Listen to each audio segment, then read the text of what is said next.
श्री स्वामी समर्थ. तुम्हा सगळ्यांचं आपल्या चॅनलमध्ये मनापासून खूप खूप शुभेच्छा. उद्या सर्वांच्या घरात गणपती बाप्पा विराजमान होणार आहेत. काही जणांच्या घरी गणपती 1.5 दिवसाचा असतो, तर काही ठिकाणी 5 दिवसाचा असतो, तर काही घरात अनंत चतुर्दशीपर्यंत असतो. आजच्या व्हिडिओमध्ये आपल्याला गणपती बाप्पांची कुठली सेवा करायची आहे. अनंत चतुर्दशीपर्यंत किंवा 1.5 दिवसाचा असो, तुमच्या घरी जेवढे दिवस बाप्पा बसतील तोपर्यंत ही सेवा करायची आहे. तर चला व्हिडिओला सुरुवात करूया. गणपती बाप्पा उद्या प्रत्येकाच्या घरात स्थापना होणार आहे.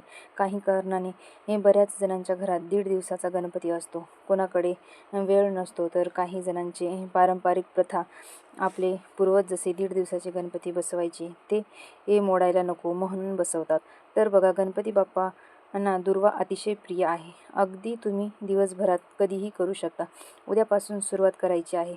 21 दुर्वा घ्यायची आहे. जे टोकावर 3 कांड्या असतात ते 3 कांड्यांनी एक दुर्वा बनते, म्हणजेच शेंड्यावरची 3 कांड्याची दुर्वा घ्यायची आहे. 21 दुर्वांची जुडी करा, म्हणजेच 21 दुर्वा एकत्र करून गाठ बांधायची. आणि काय करायचं, आपण घेतला आहे त्याच्या वरच्या भागावर ओली हळद लावायची आहे. आता बघा, ओली हळद म्हणजे काय, की जे आपल्याकडे हळद असते ते आपल्याला ओली करायची आहे.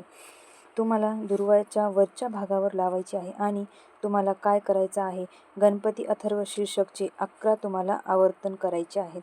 आता काय करायचे ते सांगते ऐका. जर तुम्ही ही सेवा केली तर त्याचे फळ तुम्हाला नक्कीच मिळेल. 21 दुर्वा हातामध्ये घ्यायच्या आणि गणपती अथर्व शीर्षक म्हणायचं आहे. आता तुम्हाला वाचता येत नाही, आम्ही करू शकत नाही, ते संस्कृतमध्ये आहे, थोडंसं अडखळत का होईना वाचता येईल. ज्यांना लिहिता वाचता येत नाही त्यांनी यूट्यूबला लावून द्यावं. त्यांच्याबरोबर तुम्ही म्हणावं. रोज तुम्हाला 11 वेळा म्हणायचं आहे. बघा, स्वामीचरित्राचे जसे पारायण करत असतो तसं गणपती अथर्व शीर्षमचे आवर्तन करायचे असतात.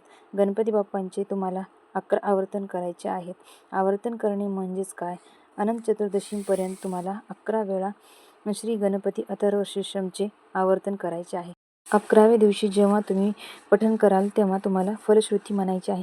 आता 11 दिवस करणे शक्य होत नाही, मासिक धर्म आहे, तर प्रत्येकांना माहीत असते आपल्या मासिक धर्माची डेट माहीत असते. म्हणून तुम्ही काय करायचं, सर्वप्रथम पहिल्या दिवशी संकल्प करावा.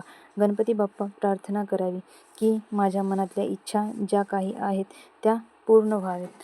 तर आता मासिक धर्म आला असेल किंवा मी गावाला जायचं असेल तर तुम्ही जिथे असाल तिथे केलं तरी चालेल. आणि मासिक धर्माचे 4 दिवस सोडून 5व्या दिवशी सेवा करू शकता. काय करायचे आहे आत्ताच तुम्हाला सांगितले आहे. 11 आवर्तन, 21 दुर्वा आपल्या हातावर ठेवायचे. 11 वेळा गणपती अथर्व शीर्षम म्हणायचं आणि ते दुर्वा गणपती बाप्पांच्या चरणांवर अर्पण करायचे आणि आपल्या मनातील इच्छा बोलायचे.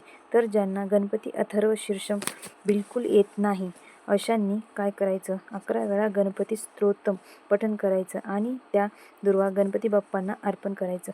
तर आता शेवटच्या दिवशी 11 वेळा पठण करून झाल्यावर त्याची फलश्रुती म्हणायची आहे.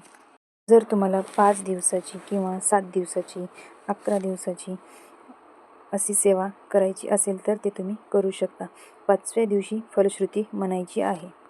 म्हणजेच 5 दिवस सेवा केला तर 5व्या दिवशी फलश्रुती, 7 दिवस सेवा केला तर 7व्या दिवशी फलश्रुती, असे तुम्हाला करायचे आहे. या प्रकारे तुम्हाला सेवा करायच्या आहेत. खूप सुंदर अशी सेवा आहे. ते तुम्ही आवर्जून करावी आणि मनातल्या इच्छा पूर्ण होतात. आपल्याकडून जेवढी सेवा होईल तेवढी करा. आजची माहिती फक्त एवढीच. झालेली सेवा महाराजांच्या चरणी रुजू करते आणि आजच्या व्हिडिओला मी इथेच थांबवते. श्री स्वामी समर्थ. व्हिडिओ आवडला असेल तर लाईक, शेअर अँड सबस्क्राईब करा. परत भेटू एका नवीन व्हिडिओसोबत.